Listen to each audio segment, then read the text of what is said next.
Halo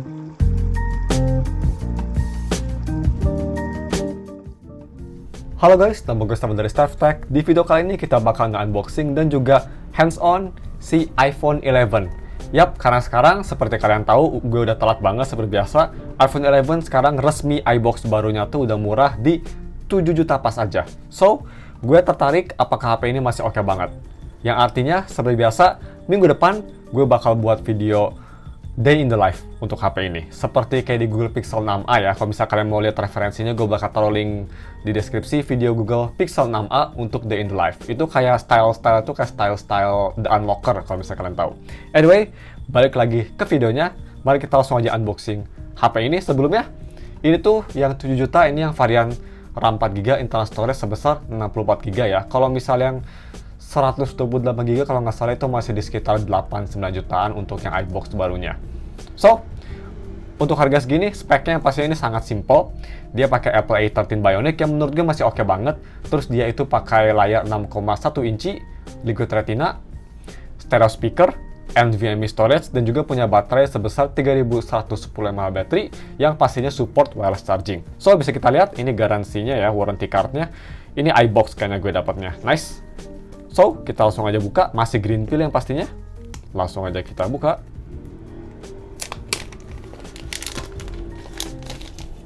Alright. So, kita kepinggirin plastiknya karena ini plastik kebutuh ya.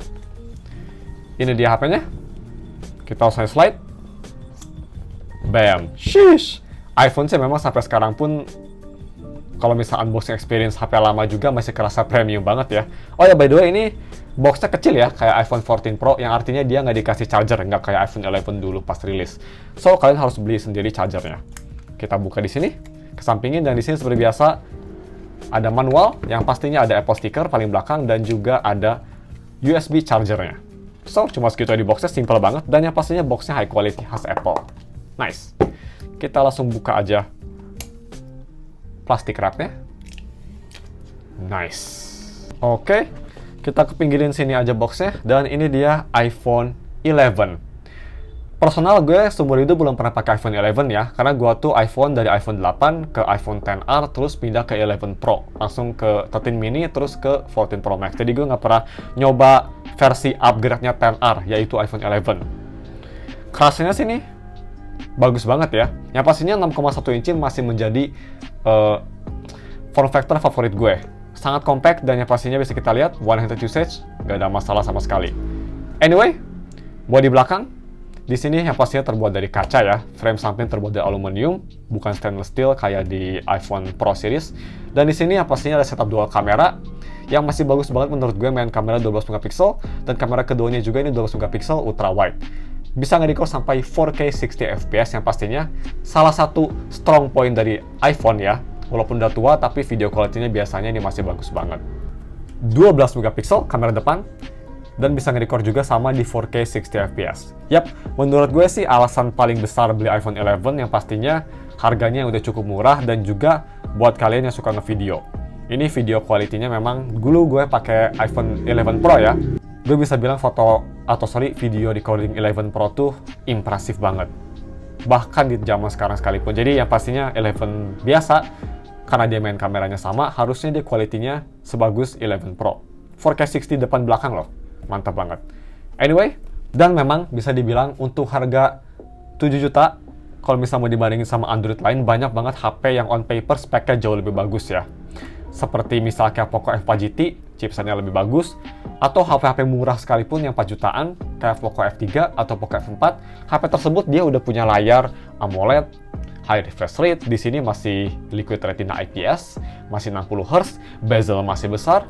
Tapi menurut gue, iPhone tuh yang bikin orang tertarik tuh yang pastinya dari si UI-nya sendiri, dari iOS-nya. Karena ini memang gue bisa bilang HP ini masih bisa disupport sampai iOS 19 atau 20. Masih lumayan lama ini HP-nya. Umurnya juga memang walaupun udah berapa ya sekarang umurnya? Udah 4 tahun ya. Tapi ini bisa jadi performanya masih bagus loh. Nanti yang pasti gue bakal bahas di Day in the Life dan juga reviewnya untuk lebih detail. Untuk sekarang kita hands on dulu aja. Dan ya, gue mau setup dulu HP-nya seperti biasa. Gue nanti bakal balik lagi untuk si quick reviewnya, gimana feelingnya di tahun 2023 ini HP. I'll see you soon. Oke guys, udah gue setup HP-nya. Seperti biasa, mari kita tes untuk Face ID-nya ya. Sampai sekarang Apple juga masih pakai Face ID kok, belum ada inovasi baru. Langsung kita tes 1, 2, 3. Bisa kita lihat, sangat cepat. Super akurat. Ya, ini pretty much khas Face ID Apple ya. Cepat, akurat, dan super secure. Nah, bisa kita lihat juga, ini out of the box udah dikasihnya tuh iOS 16 ya, bisa kita lihat. Yang artinya kalian bisa nyalain baterai presentasi. Akhirnya, cara nyalainnya gampang, sama seperti di 14 Pro atau 14 ke atas. Tinggal ke setting, battery, terus di sini ya, battery percentage buat yang nggak tahu. Nah, mumpung kita lagi di setting, untuk software sendiri, out of the box, dia di 16,1. Yang pastinya kalau misalnya kita ke software update, kalian bisa langsung update. Pas video ini gue record ya, bisa update ke yang paling baru di 16,4,1. Dan juga yang pastinya, karena dia pakai iOS 16, ada fitur-fitur yang gue suka banget, seperti tadi, baterai presentasi, dan juga keyboard haptic. Jadi kalau misalnya kita ke sound haptic, ini sebenarnya di iOS 15 juga udah ada ya. Tapi buat kalian yang nggak tahu nih, tips, coba nyalain keyboard feedback ke sound haptic, scroll ke bawah, ke keyboard feedback, tinggal diklik, nyalain hapticnya. Ini gue bisa bilang, haptic buat ngetik di HP ini mantep banget. Ini sih gue bisa bilang ya, hapticnya nggak beda jauh sama 14 Pro Max gue sih, enak banget. Apple memang kalau masalah haptic salah satu nomor satu ya. Yap, gue bisa bilang masih lebih bagus di Google untuk ngetik keyboard, tapi Apple kedua lah menurut gue. Nice. Nah, untuk layar sendiri, memang ini layarnya kerasa jadul ya. Bisa kita lihat bezelnya tebal banget, dan juga dia itu masih IPS, tapi gue bisa bilang IPS LCD-nya Apple tuh bagus banget guys. Kayak misal kita kalau ke clock ya, ini hitamnya tuh masih lumayan pekat loh untuk IPS. Masih impresif menurut gue. Nggak bakal kerasa terlalu ketinggalan zaman sih. Kecuali kalau misalnya kalian pakai di bawah sinar matahari terik, itu bakal kelihatan ya. IPS nggak seterang kayak AMOLED di iPhone 12 ke atas.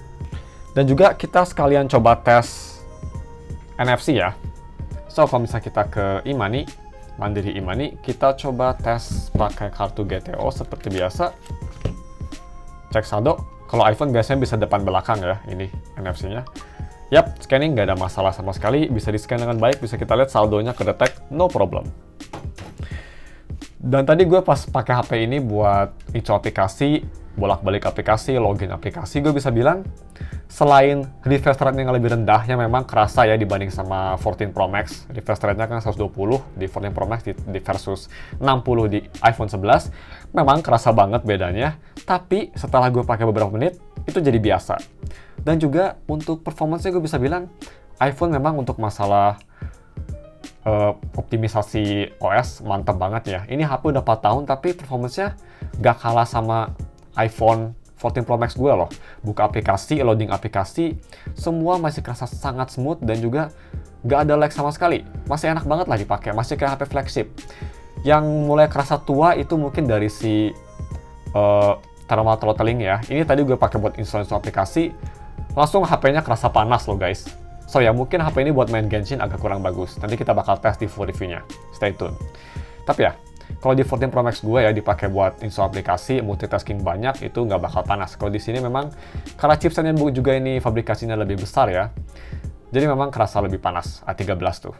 Tapi masih bagus loh menurut gue. A13 tuh salah satu chipset yang leap-nya lumayan besar dari A12 ya, jadi performance gap-nya lumayan tinggi, lumayan bagus ini.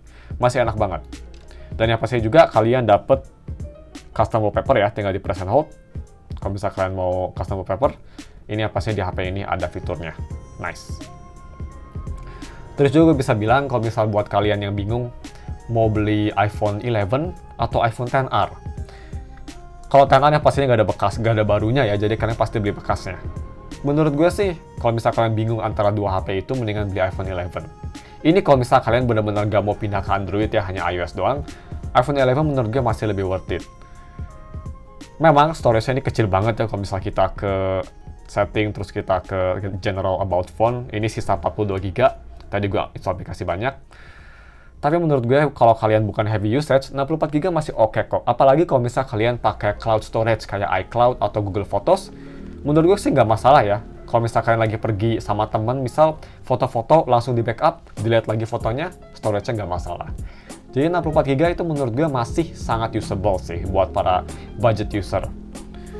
Dan memang XR tuh kira-kira iBox harganya sekitar 5 jutaan ya. Ini sekitar 7 jutaan barunya. Mending tambah 2 juta atau nabung lagi buat 11. Karena selain dari chipsetnya juga yang lebih baru, ini juga software update-nya atau software support-nya bakal lebih lama, dan juga kameranya bakal jauh lebih versatile, guys. Ini kameranya dual kamera, gak single kamera di XR. Dan yang pastinya juga, di HP ini yang pastinya ada night mode ya. Tuh kalau misal gue taruh di sini, yang pastinya iPhone 11 series itu pertama kali nge-introduce night mode, sedangkan di XR nggak ada. Itu menurut gue fitur yang bener-bener penting banget antara milih XR sama 11. Karena night mode sekarang pretty much sudah hampir di semua HP murah ya, Android. Sedangkan kalau misalkan beli XR, masih belum ada night mode loh. Malu-maluin banget gak sih? Itu bener-bener deal breaker banget menurut gue. So ya, menurut gue sih antara 11 sama XR buat yang bingung, mending beli 11. Oke, kita tes aja langsung kameranya ya.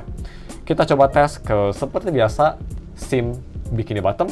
Ini gue matiin live foto ya, kata menurut gue itu agak ngabisin storage dan juga gak pakai flash yang pastinya.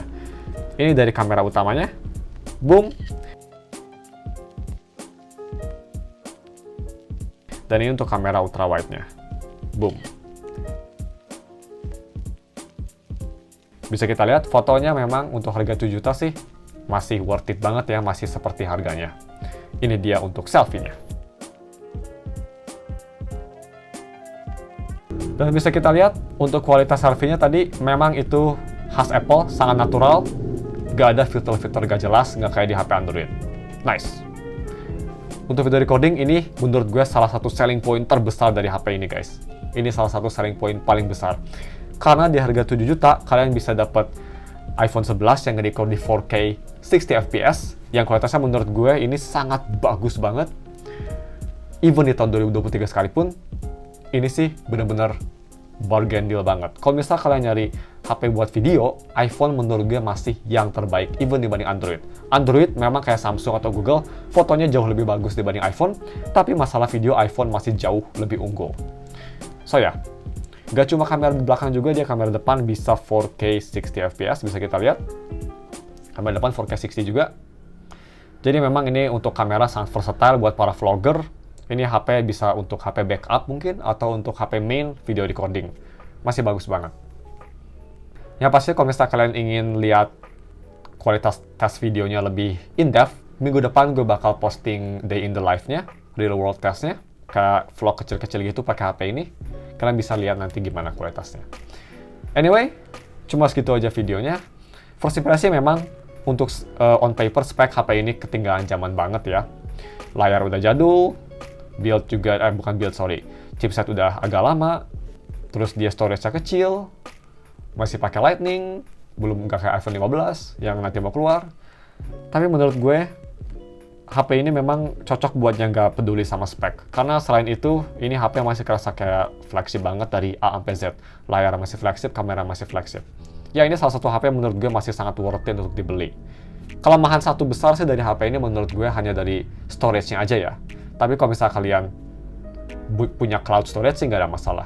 Ini HP masih solid banget. Tapi ini hanya first impression. 2 minggu lagi untuk full review-nya, di stay tune. Jangan lupa dan subs. Thanks for watching. Kita ketemu lagi minggu depan untuk Day in the Life vlog-nya. Goodbye.